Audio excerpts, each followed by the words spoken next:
Le 15 mars dernier, un convoi de MSF, Médecins sans frontières, a été la cible d'une attaque, ce qui a poussé l'association à suspendre ses activités dans 2 centres médicaux à Turgeot et Carrefour, 2 communes de Port-au-Prince, pour une durée minimale de 3 mois.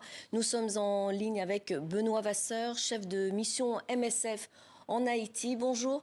Merci d'être avec nous. Les gangs armés font régner la terreur dans ces 2 communes de Port-au-Prince. Comment travaillez-vous sur place? Dans quelles conditions?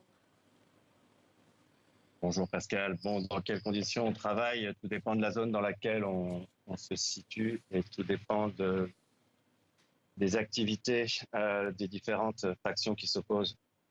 Euh, Dans la zone de Turgeot, qui est dans le centre-ville de Port-au-Prince, on a dû évacuer notre centre d'urgence parce que ce dernier se transformait en véritable ligne de front entre différentes factions armées qui avançaient donc dans un objectif de prise du centre-ville et la police nationale haïtienne qui leur fait face.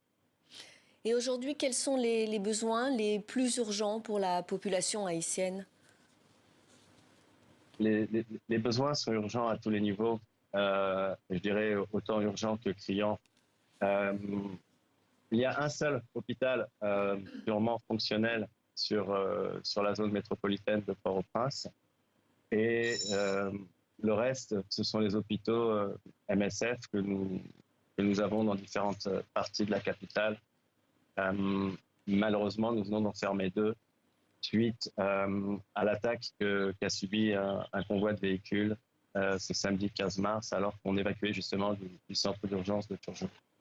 Et en dehors de la capitale, Port-au-Prince, quelle est la situation au niveau sécuritaire et humanitaire? Euh, alors, Haïti est un pays extrêmement centralisé. Port-au-Prince étant sous l'emprise des gangs à 85%. Tout le pays en souffre en termes d'approvisionnement alimentaire. Haïti importe 80% de ses besoins.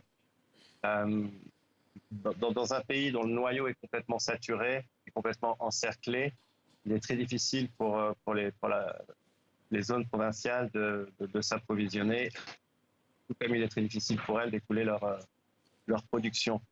Donc on a des problèmes de malnutrition sévères, on a une crise sanitaire qui est sans précédent avec un système national qui est au bord de l'effondrement et la situation humanitaire mondiale avec le retrait de l'USAID n'aide pas.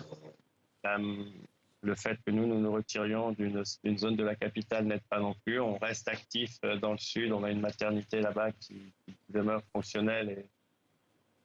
Mais voilà, c'est difficile pour les Haïtiens. Et nous, on est désolé de prendre cette décision. Maintenant, on est juste plus capable de garantir la sécurité de nos équipes dans cette zone et on doit s'en retirer temporairement. Et déjà en novembre 2024, vous aviez dû interrompre vos opérations pendant 3 semaines en raison d'attaques et de menaces. Comment les autorités vous protègent?